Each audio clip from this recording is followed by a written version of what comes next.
they're laughing at our Flames. But I mean, I'd love to see an Oiler, Flames final. Wouldn't that be awesome? I mean, they both have incredible Western Conference teams. final, that'd be cool, yeah. That'd be something. Eh? Okay. So, You may recognize our next guest. He was the host of Insight on the Miracle Channel for 17 seasons, and now he's a Chase producer and contributor for Bridge City News. Paul Arthur, welcome to the program. Hey, good to be here. So, Paul, let's talk a bit about political correctness. Some people say it's gotten way out of hand. Other people say, we really haven't gone far enough. Now, a good example, recently the Toronto District School Board is completing a phase out of the word chief in some of their job titles, like Chief Financial Officer, Chief Executive Officer. What are your thoughts on that? I think good on them. Kidding. You know where I stand on political correctness. Yeah, it's just so out of hand. I mean, there's a place for being kind and respectful to people. I think that's all well and good. But phasing out the word chief from an entire school district. Now this, I guess, has good intentions, okay, to respect Indigenous students and not to offend them and so forth.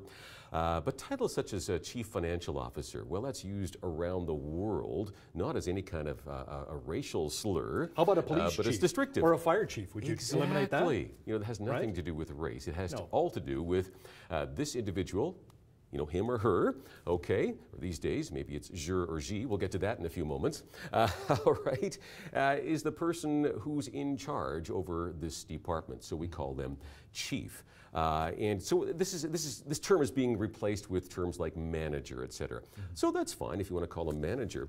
But is this actually going to solve any problems as far as related to racism and so forth? Not the case, I'm quite sure. I need that buzzer when you do that. Yeah, exactly. Right? The concern is, and I understand it, in the past the word chief has been used as a pejorative term, slang, derogatory. Somebody happens to have a First Nations background, so I'm going to call him chief and, be a bit smart alecky about it. Well, that's out of place certainly, okay?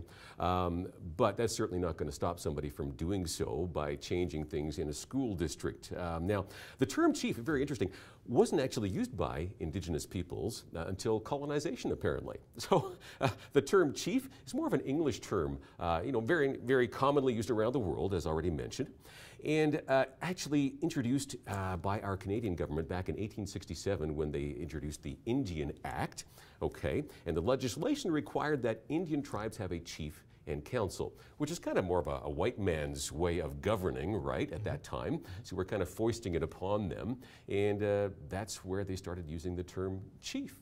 Okay. Interesting. Doesn't even come from their own background. And I'm glad you brought up First Nations, because a lot of First Nations people, and many rightly so, they're having a problem now with a lot of the sports team names. The Cleveland Indians, the Washington Redskins, the Atlanta Braves. Yep. Now, in fact, even some Toronto sports announcers, this past season, when the Cleveland Indians came to Toronto to take on the Jays, they refused to call them the Indians, or the Tribe, which is the nickname for this sports franchise, right? Just call them Cleveland, that's it. What are your thoughts on that? I have mixed thoughts on that. On the one hand, I mean, because you have to admit, Redskins is very racist. Like the Washington, I don't know how they were able to keep that name for as long as they have, right? Yeah, exactly. I can see those terms as being more offensive in nature, like you say, because of the terminology like Redskins. Right. I don't for a moment believe that any of the modern teams mean to use those terms in a derogatory way, right? Exactly. No. Right. Not at all. The fans don't either, generally speaking. I think, in fact, they're actually offering it as a compliment. All right, the Warriors, right? The Braves. Well, who doesn't want to be brave? Who doesn't want their team to be a warrior-like? We want to win, right? These kinds of things. I think the intent is really good with it. So how far do you go with that? Well, I've listened onto a number of talk shows on this, and it's interesting when some of the Native people call in, and it was actually a variety of opinions. Some of them were totally okay with using terms like the Braves, etc. Not a problem. The Cleveland Indians, not a problem. And there were some that were offended. So Chicago Blackhawks? Yeah, Blackhawks, exactly. That's fine, right? Yeah. Now, how about the economics? I'm wondering about the economics for the owners of these franchises. On one hand, it's like they're going to have to sell billions of dollars worth of merchandise now because we've relaunched the name. But on the other hand, there's this name that they want to protect that's been around for generations, right? Yeah, it'll be interesting to see how the whole thing plays out. But I can understand why you'd want to scale back on some of that to a degree anyway. But let me bring this up here, Hal. Is it offensive to use the word or the term Indian? Now, the Cleveland Indians, for example, again, now is that offensive? Well, maybe their logo, I mean, some people think it's, again, stereotypical, right? Stereotypes Indian, so maybe it does, so maybe there's a point there. But well, they have a mascot, Chief Wahoo. Mm-hmm. Chief Wahoo, and that was with a lot of First Nations, and it was very racist if you had a look at it, and I tend to agree with it as well. I thought, like, that was, it's almost like blackface, you know, when it comes to black people. I mean, it was really very, very racist. So I can really understand where a lot of First Nations people are coming from. Yeah, so I mean, I can understand somebody making a switch there in that sense. But again, it's got to be, you know, some leeway. I mean, everybody's offended by everything these days, it seems. The term Indian, we use the term Indian Act still today, actually, with our Canadian government when they, you know, introduce legislation and so forth, and make treaties and so forth, and you know, with various Native groups around the country. We've used terms like First Nations, Aboriginal, now more commonly, I guess it's Indigenous, right? These are all terms describing somebody who we used to call Indian. Now, these days, the term Indian can be offensive. You know, so where do we go with this, right? To me, I'm thinking, hold on a second. Again, we could, you know, segue into different races here as well. Do we call somebody Chinese? Do we call somebody a Negro, for example? Well, it's in the dictionary. It's not now the term N-I-G-G-E-R. I'm even spelling it out in case I offend somebody, right? Now that's, you know, typically more of a nasty term people use in a derogatory way. So yes, stay away from that sort of thing. But the term Negro, you know, do I need to call somebody African American? Yes or no? Well, I would say, you know, exactly. Where does it go with this, right? Well, I have a brother-in-law his parents are from Guyana, and he's very black, and he just, I'm black. He says, I'm black. That's it. Black and white. And he's okay with that, right? Now, speaking of political correctness, U of T professor Jordan Peterson has been denounced as he took a stand refusing to refer to transgender students by their preferred pronoun Z or Zer. I hope I'm pronouncing that correctly. And, you might be in trouble for even not pronouncing it correctly. So what are your thoughts on that and some of these pronouns that are coming out for the transgender community? Yeah, I say my hat's off to a guy like Jordan Peterson. He's really taken a battering for his stand on this, refusing to call people by these various terms. He would prefer to say, hey, you're a biological male, so I'm going to call you he, or use your first name or whatever, etc. So, I mean, here's my question. I mean, how can you believe in free speech when at the same time you say the government can compel its citizens to use certain terminology to address others against their wishes? That is, you know, contradiction in terms, right? So, you know, where do you go with it? Now, the Ontario Human Rights Tribunal is actually on record as saying they will actually enforce this down the road. So if somebody comes to them with a complaint, they will fine citizens of Ontario for not addressing people as they wish. I mean, how far again do you go with that? For example, we do have people who claim to be I guess biracial or what's the term? Transracial, I guess would be the correct term. They self-identify as someone of another race. There was a well-publicized case last year here of a gal who said she was black, an African American. Turns out they did the DNA. She's not at all. She's Caucasian. So, so what do you do with that? Now, she insists that she's black and you must address her as such. Am I now compelled to introduce her at the next, you know, interview as somebody who is African American or somebody who's black, when clearly she's not? Well, there's talk now, you mentioned Ontario earlier with the Human Rights Tribunal. There's talk now in Ontario. I'm a parent and I have a child who's, let's say, 4 years old, a little boy. My boy says, I want to be known as a girl. And if you don't refer to me as a girl, I'm going to call, you know, Child Social Services. And if you don't honor my respect and my wishes, you know, that child can be taken away from the parents in Ontario now. Or a girl says, I want to be known as a boy from now on.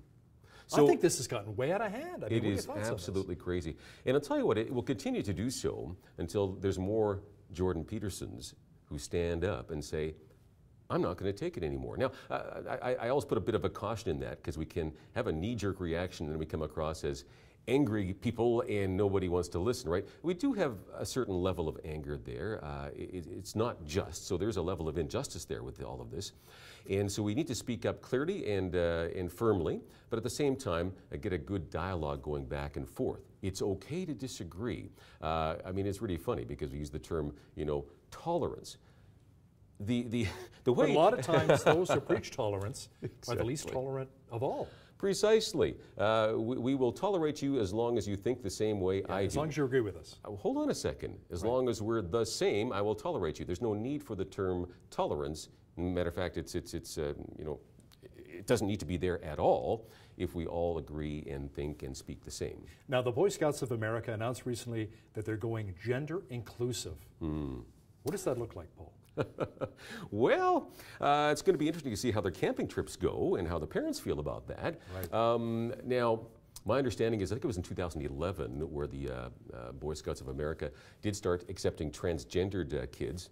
And in all fairness, I mean, transgendered kids, generally speaking, doesn't mean that they're gay. In fact, most of the time they are not. But then a little later, too, they also accepted gays into their Boy Scouts club. And now what it means is that girls will also officially be welcomed into the Boy Scouts of America. So, begs the question, will they have to change their name? Well, you know what's interesting? When I was a child, I was a scout. I was a beaver, and then I went to the Scouts. Right. And I remember it used to be called Boy Scouts, but many years ago, there was pressure by a lot of parents who wanted to have their girls go into Scouts, and it was changed to Scouts Canada. Right. From Boy Scouts Canada, right? And so I'm just wondering if maybe now the U.S. is catching up to us here. Yeah, I wouldn't be surprised if they do change the name to Scouts Canada. Now, they've had a lot of pushback since 2011. Trail Life USA, I think there's a number of these, but I think this is the biggest one, Trail Life USA. It's a Christian, it's a faith-based scouting organization. They founded this after the 2011 changes here. They now have more than 28,000 active members in nearly every state across the USA. There's also a female counterpart to that, the American Heritage Girls, also faith-based, all girls. So, you know, parents are responding, and definitely serious shrinking numbers within the Boy Scouts, or maybe soon to be Scouts Club of America as well. And I think they have some legitimate concerns. It's not that, you know, girls can't do the same things boys can. You know, that's not what this is about, I don't think. But boys and girls are different. Too long we've been told that we're the same. Again, biologically, but we obviously, each have we're our strengths not. and weaknesses, right? We do. We complement each other. And that's okay, isn't it? Oh, absolutely. I think that's how God intended it, wasn't it? Well, it messes with, you know, again, call me old-fashioned. I'm somebody who actually does believe that there is a creator. And I think many Canadians are like that, though, and they may not call themselves Christians or overtly religious, but there's just a common sense background there where they go, you know, yeah, used to be girls are girls, boys are boys. They didn't necessarily play in the same teams and you know, compete against each other because we're different, okay? So it messes with God's creation order. I'm not sure that's a good thing to do. We've seen this happen, of course, in the sports world as well. I don't know if you've seen some of the pictures, some of the videos of, again, a transgendered boy in this case, racing against girls, and he's literally, I mean, he's like 50 feet. Way ahead. Way ahead. And the best girls are just like, you know, and this guy's hardly trained that year even to compete against So him. is that fair? You know, is it fair when you look at the biological you know, makeup of boys and girls? Right. That's not, it shouldn't be offensive. It is simply the way it is. Let's talk politics for just a moment here. Sure. And Energy East, which was canceled recently. Wow, yeah. One of the big critics of Energy East pipeline was Montreal Mayor Denis Coderre, who I had the pleasure of meeting when I was working out in central Canada. Now, it was kind of interesting is the fact that Coderre was very dead set against it, yet in Quebec right now they have a subsidized cement factory that will produce more carbon than the Alberta oil sands. I saw that, and I thought to myself, hold on a second, Yeah. you know, if we're against oil pipelines and we're worried about carbon emissions, exactly how many carbon emissions are there coming from an oil pipeline? Right. Tell me. I mean, zero, right? I mean, I understand, yes, you got to build the thing, okay, but once it's built, that is the safest by far compared to transporting via trucks or trains or ships. Those kinds of spills, I mean, an oil pipeline is the way to go. Well, how about a cement factory? I mean, that would... oh my goodness. Well, I think it was 2 billion you know, tons per year, something like that. Absolutely crazy, the emissions coming from that. And again, there's this really a political correct backlash saying, hey, no, we don't want oil pipelines here. Well, why not? Where do we get our oil from then otherwise? Okay, you got to ship it like Algeria, I pointed out. Saudi Arabia. Think about it. We could send 1.1 million barrels per day down to central Canada, to Ontario and Quebec. And the best part is we're creating jobs for the Ontarians and the Quebecers. You know, Hey, tens of thousands of jobs, but It all I went don't up in care if you're on smoke. the left side or the right side of the political spectrum. We all want jobs. We can agree on that. Now, some people will take issue saying, well, it's not a climate-friendly job. And we can get into a whole discussion there because, I mean, again, climate change, if you disagree with the extent to some people think that climate change is human, based, human-made, man-made, then you're simply labeled as a climate denier. You're a denier, hell, if you don't agree with me that ocean levels will rise 2 feet by 2020. Maybe I exaggerate a little bit with that, but there's been gross exaggeration over the years. Al Gore comes to mind, of course.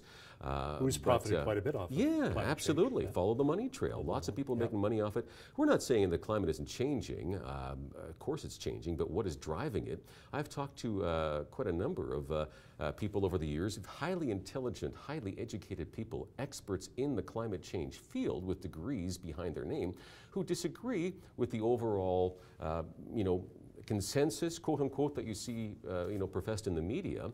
And they're saying, hold on a second, climate change, yes, it's happening. It's always happened, but is it actually coming from carbon emissions and so forth? And maybe we're putting the cart in front of the horse here. Let's get some more information before we spend billions of tax dollars fighting something that may not actually be anywhere close to the degree that it's being purported to be.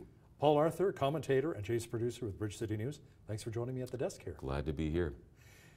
On behalf of all of us here at Bridge City News, I'm Hal Roberts. God bless and have yourself a great night.